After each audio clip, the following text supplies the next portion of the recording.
کہ یہ تو ہمیں پتہ چل گیا کہ ہمارا قلبی تعلق رسول اللہ صلی اللہ علیہ وسلم کے ساتھ مضبوط ہونا چاہیے اور اسی میں ہمارے لیے کامیابی ہے۔ تو اب ایک سوال یہاں پر وارد ہوتا ہے کہ رسول اللہ صلی اللہ علیہ وسلم کے ساتھ قلبی تعلق کیوں؟ اس کی وجہ کیا وجہ ہے کہ ہمارا قلبی تعلق انہی کے ساتھ ہونا چاہیے؟ اللہ کا حکم ہے اس لیے۔ لیکن وجوہات کیا ہیں اس حکم کے پیچھے؟ اللہ تعالیٰ نے بہت سارے انبیاء کرام کو دنیا میں بھیجا، نبی کریم علیہ السلام آخری نبی اور رسول بن کر آئے۔ اللہ نے کسی نبی، کسی رسول یا کسی اور انسان کی سیرت کو ہمارے لیے نمونہ عمل قرار کیوں نہیں دیا، اور جناب رسول عربی صلی اللہ علیہ وسلم کی پوری سیرت کو ہمارے لیے نمونہ عمل کیوں قرار دیا؟ لَقَدْ كَانَ لَكُمْ فِي رَسُولِ اللَّهِ أُسْوَةٌ حَسَنَةٌ۔ یہ کیوں کا جواب ہم جانتے ہیں کہ نبی کریم علیہ السلام سے ہی ہمارا قلبی تعلق مضبوط کیوں ہونا چاہیے۔ تو ہمارے علماء کرام فرماتے ہیں کہ کسی انسان کے ساتھ کوئی اپنا قلبی تعلق جوڑنا چاہتا ہے تو عام طور پر 3 وجہیں ہوتی ہیں، 3 ریزنز ہوتے ہیں، 3 وجوہات ہوتی ہیں کہ جن 3 وجوہات کی بنیاد پر اگر ایک پائی جائے تو بھی بولتا ہے چلو اس کے پیچھے لگ جاؤ، 2 پائی جائے تو اور خوش ہو جاتا ہے کہ اس کے پیچھے ہی لگنا چاہیے، اور 3 ہو تو کہتا سبحان اللہ۔ 3 وجوہات ہیں جن کی وجہ سے انسان کے ساتھ اپنے قلبی تعلق کو جوڑتا ہے، مستحکم کرتا ہے، مضبوط کرتا ہے۔ وہ کون سے 3 وجہیں ہیں؟ فرمایا کہ پہلی وجہ حسن و جمال۔ کیا؟ حسن و جمال، خوبصورتی، اس کی ظاہری صورت۔ بندہ دیکھتا ہے کہ سبحان اللہ، کیا وجہ ہے، کیا خوبصورت چہرہ، کیا جسم ہے۔ حسن و جمال پہلی وجہ کیا ہے؟ پھر ہم بات کریں گے، ایمان تازہ ہو جائے گا، اس لیے یاد رکھیے پہلا کیا ہے؟ حسن و جمال۔ پھر ایک وجہ اس کی لیاقت و کمال، اس کی لیاقت کہ یہ بندہ بڑا لائق ہے، کمال کی صلاحیتیں رکھتا ہے۔ حسن اتنا اچھا نہ بھی ہو لیکن لیاقت و کمال ہو تو بھی لوگ اس کے پیچھے لگ جاتے ہیں۔ آپ دیکھتے نہیں معاشرے میں کیسے کیسے عجیب لوگ، شکل و صورت کے اعتبار سے، رنگ صاف نہیں، جو ہمارے معاشرے کا معیار میں اس کے اعتبار سے بات کر رہا ہوں، لیکن جب ان کے کمالات دیکھے جاتے ہیں تو بندہ عش کر کے اٹھتا ہے۔ ابھی کچھ دن پہلے یوٹیوب پہ مجھے کسی نے ایک 15-20 سال کے لڑکے کی تلاوت کا ویڈیو بھیجا، انتہائی سمجھ لیں کہ چہرہ اس کا رنگ بالکل دھیما، جس کو ہم کالا کہتے ہیں، یعنی جب اس کا چہرہ دیکھے تو بندہ وہ کیا ہے، سوڈان کا۔ لیکن جب اس نے اللہ کے پاک کلام کی تلاوت کی تو اس کا کالا پن ایک طرف چلا گیا، اور اس کی زبان کے کمال کو دیکھ کر میں عش کر کے اٹھ گیا، اور میں نے اپنی اہلیہ کو کہا کہ اے کاش اللہ تعالیٰ میرے بیٹے کو بھی ایسا بنا دے۔ حسن و جمال ایک طرف چلا گیا اور لیاقت و کمال آگے آ گیا۔ ایک دوسری وجہ ہے، اور تیسری وجہ احسان و نوال، کہ اس کے اندر احسان کی صلاحیت، احسان کی قابلیت، احسان کی صفت موجود ہو۔ وہ اللہ کے بندوں کے ساتھ حسن سلوک کرتا ہے، بھوکوں کو کھانا کھلاتا ہے، بے لباس کو لباس پہناتا ہے، بے گھر لوگوں کو، نادار لوگوں کو مدد فراہم کرتا ہے تو لوگ اس کی طرف مائل ہو جاتے ہیں، ہوتے ہیں یا نہیں؟ اس کی طرف کھینچے ہوئے آتے ہیں، بھاگتے ہوئے آتے ہیں، غریب و نادار لوگ اس کے پیچھے پیچھے چلتے ہیں کہ کس وقت اس کی سخاوت جوبن پہ آ جائے اور میرا کام بن جائے۔ آئیے نبی کریم علیہ الصلاۃ والتسلیم کے ذات گرامی کو ان 3 جو بڑی بڑی وجہیں ہیں کہ جن کی وجہ سے انسان قلبی لگاؤ رکھنے لگتا ہے، آپ کی ذات گرامی کو دیکھتے ہیں، آپ کے حسن و جمال کو دیکھتے ہیں، آپ کے لیاقت و کمال کو دیکھتے ہیں اور آپ کے احسان و نوال کو دیکھتے ہیں۔ کتابیں بڑی پڑی ہیں، نبی کریم علیہ السلام کی ذات گرامی تمام مخلوقات کے اندر انسان کو اللہ نے اشرف المخلوقات بنایا، انسان کو اللہ نے اشرف المخلوقات بنایا، اور اشرف المخلوقات کے اندر اشرف ترین ہستی جناب رسول کریم علیہ السلام کو بنایا، سلیکٹڈ، چنیدہ۔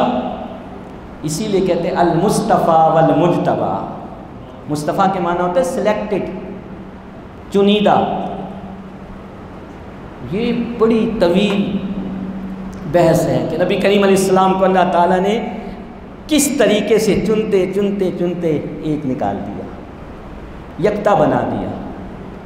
سامعین محترم، نبی کریم علیہ السلام سے ہمارا جو قلبی تعلق ہونا چاہیے، اس کی ایک وجہ یہ ہے کہ آپ کو اللہ تعالیٰ نے وہ حسن و جمال عطا فرمایا، آپ کو اللہ تعالیٰ نے وہ حسن و جمال عطا فرمایا کہ مخلوقات خدا میں یہ حسن و جمال کسی اور کو نہیں ملا۔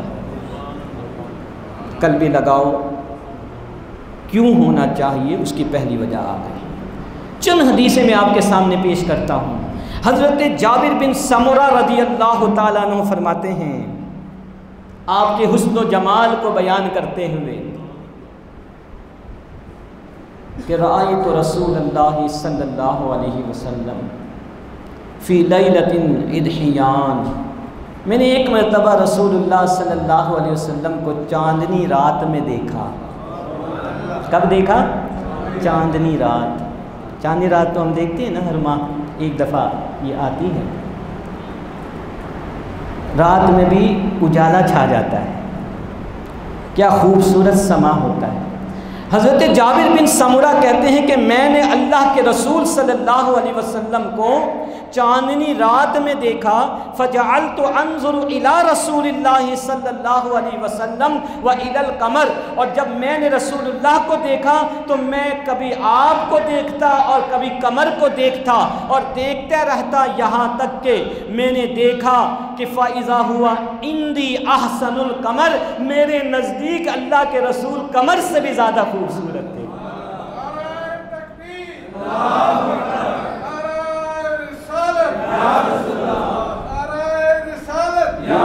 یہ سنن ترمذی کی حدیث ہے، نبی سنن ترمذی کی حدیث مبارک ہے۔ فجعلت کے معنی ہوتا ہے کہ جو چیز کنٹینیوسلی کی جائے، تسلسل کے ساتھ، بار بار، کبھی اوپر دیکھتے کبھی نبی کریم علیہ السلام کو دیکھتے، تو پھر جو فائنل کنکلوژن، جو آپ نے فائنلی جو ڈیسیزن لیا، کیا لیا کہ فَإِذَا هُوَ عِنْدِي أَحْسَنُ الْقَمَرِ، میرے نزدیک اللہ کے نبی علیہ الصلاۃ والتسلیم قمر سے بھی زیادہ خوبصورت تھے، قمر سے بھی زیادہ خوبصورت تھے۔ یہ تو ایک بات ہو گئی۔ حضرت ہندہ بن ابی حالہ رضی اللہ تعالی عنہ، وہ کیا کہتے ہیں؟ وہ کہتے ہیں وجہہ تلالع القمر لیلۃ البدر، کہ نبی کریم علیہ الصلاۃ والتسلیم کا چہرہ انور 14ویں رات کے چاند کی طرح چمکتا تھا۔ حسن و جمال کی انتہا، 14ویں رات کے چاند کی طرح چمکتا تھا۔ اور پھر حضرت امام ترمذی رحمۃ اللہ تعالیٰ نے الشمائل الترمذی میں، یہ کتاب آپ پڑھیے، بچوں کو سنایا کریں، کیونکہ خوبصورتی سن کر بھی انسان کے دل میں محبت پیدا ہوتی ہے، قلبی لگاؤ میں اضافہ ہوتا ہے۔ ہمارے ہاں یہ سب کچھ ختم ہو چکی ہے۔ ہمیں جتنے واقعات یاد ہیں نا میلاد شریف کے، نبی کریم علیہ السلام کی ولادت باسعادت کے وقت کیا ہوا، آپ صلی اللہ علیہ وسلم کس طرح تشریف لے گئے حضرت حلیمہ سعدیہ رضی اللہ تعالی عنہا کے ساتھ، وہاں درمیان میں کیا کیا واقعات ہوئے، یہ سب تو ہم نے بچپن میں سنے۔ اب کون سناتا ہے؟ اور بچپن میں سنے، اپنے گھروں میں سنے اور اپنے والدین سے سنے۔ اب تو ہمارے جو آج کل کے والدین ہیں انہیں یوٹیوب سے فراغت ہی نہیں، انڈین ڈراموں کو دیکھنے سے فراغت ہی نہیں، جو چال بازیوں کے علاوہ کچھ نہیں سکھاتے، مکاری کے علاوہ کچھ نہیں سکھاتے۔ وہ کلچر دیے جا رہے ہیں آج کہ جن کا عام حالات میں پرانے وقتوں میں تصور نہیں کیا جا سکتا۔ طلاق، خلا، بے نکاح مرد و عورت کا ملنا، یہی تو دکھایا جا رہا ہے۔ اور ایک غیر محسوس طریقے سے ہمارا میڈیا گرل فرینڈ اور بوائے فرینڈ کی اصطلاح کو ہمارے اس معاشرے کے اندر، کہ جس معاشرے میں اس کا تصور بھی نہیں تھا، یہ تو ہم باہر ملکوں کے حوالے سے سنا کرتے تھے، آج ہمارے ہاں بھی یہ سب شروع ہو چکا ہے۔ یہ یونیورسٹیز جن کو آپ سمجھتے ہیں، آپ اپنے بچوں کو بھیج کر کہتے ہیں کہ جی میرے بچے تو وہاں جا کر پڑھ لکھ کر بہت کچھ بن کر آئیں گے، وہاں پر ان کی تربیت نہیں ہوگی۔ اگر اپنے بچوں کے دلوں میں نبی کریم علیہ السلام کی محبت کو اجاگر کرنا ہے تو نبی کریم علیہ السلام کے حسن و جمال کی باتیں سنائیے۔ جب حضور کے حسن و جمال کو جب وہ سنیں گے تو یہ جو غیر حقیقی حسن و جمال ہے ان کی طرف توجہ ہی نہیں جائے گی، پاکیزہ حسن و جمال۔ اور حضرت حسان بن ثابت نبی کریم علیہ السلام کہ حسن و جمال کو کیا بیان کرتے ہیں، کیسے بیان کرتے ہیں؟ فرماتے ہیں وَأَحْسَنُ مِنْكَ لَمْ تَرَ قَطُّ عَيْنِي، وَأَحْسَنُ مِنْكَ لَمْ تَرَ قَطُّ عَيْنِي، اے محبوب صلی اللہ علیہ وسلم آپ سے بڑھ کر حسین میری آنکھوں نے کسی کو دیکھا ہی نہیں۔ وَأَجْمَلُ مِنْكَ لَمْ تَلِدِ النِّسَاء، اور آپ سے زیادہ جمیل حسین کسی ماں نے پیدا ہی نہیں کیا۔ سبحان اللہ۔ دعا دیجیے انجمن کو اور اس سوسائٹی کے ان لوگوں کو جو آپ کے لیے اس طرح کی روحانی محافل کا انتظام کر رہے ہیں۔ خدا کی قسم کھا کر کہتا ہوں اب نہیں سننے کو ملتے، اب یہ سب کچھ سننے کو نہیں ملتے، یہ بہانے ہیں۔ 10 روزہ 12 روزہ پروگرامز کے ذریعے سے ہم یہ سب کچھ سن لیتے ہیں۔ فرمایا کہ وَأَجْمَلُ مِنْكَ لَمْ تَلِدِ النِّسَاء، اور آپ سے زیادہ جمیل کسی ماں نے پیدا ہی نہیں کیا۔ خُلِقْتَ مُبَرَّأً مِّن كُلِّ عَيْبٍ، اے محبوب صلی اللہ علیہ وسلم آپ ہر عیب سے پاک پیدا کیے گئے، اور آپ کو ایسا پیدا کیا گیا كَأَنَّكَ قَدْ خُلِقْتَ كَمَا تَشَاءُ، جیسے کہ آپ کی چاہت تھی، آپ کو آپ کی چاہت کے مطابق اللہ نے بنا دیا۔ سبحان اللہ، خالق کائنات نے آپ کو ویسے ہی بنا دیا جیسا آپ نے چاہا۔ اور امام احمد رضا خان جن کو سوسائٹیز میں بھلایا جا رہا ہے، سوسائٹیز میں جن کو بھلایا جا رہا ہے، 25 صفر المظفر ان کا عرس ہوتا ہے۔ جب میں کراچی میں تھا تو مسجد میں ان کا پروگرام ہوا کرتا تھا، اور ابھی بھی ہوتا ہے۔ ایک بڑا پروگرام ہوتا ہے میرے دارالعلوم امجدیہ میں، 30-35 ہزار لوگ اس میں شرکت کرتے ہیں۔ یہاں کچھ یہ 25 صفر گزر جاتا ہے، کسی کو پتہ بھی نہیں ہوتا۔ ابھی تو میں نے بول دیا آج میں ہوں، میں بھی رخصت ہو جاؤں گا، کوئی بھی نام لینے والا نہیں، کیونکہ ہم نے جاری نہیں کیا۔ امام احمد رضا خان فاضل بریلی رحمت اللہ تعالی علیہ فرماتے ہیں لم یات نظیرک فی نظر مثل تو نہ شد پیدا جانا. یہ حسن و جمال، یہ ہے حسن و جمال کہ آپ کی طرح کی کوئی مثال ہے ہی نہیں، آپ کی طرح کا کوئی پیدا ہی نہیں ہوا.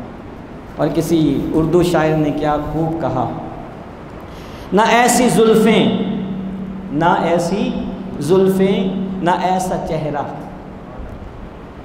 نہ یوں کسی پہ شباب ہوگا. نہ ایسی زلفیں، نہ ایسا چہرہ، نہ یوں کسی پہ شباب ہوگا. جواب ہوں گے سبھی کے لیکن، جواب ہوں گے سبھی کے لیکن نہ مصطفیٰ کا کوئی جواب ہوگا. یہ حسن و جمال.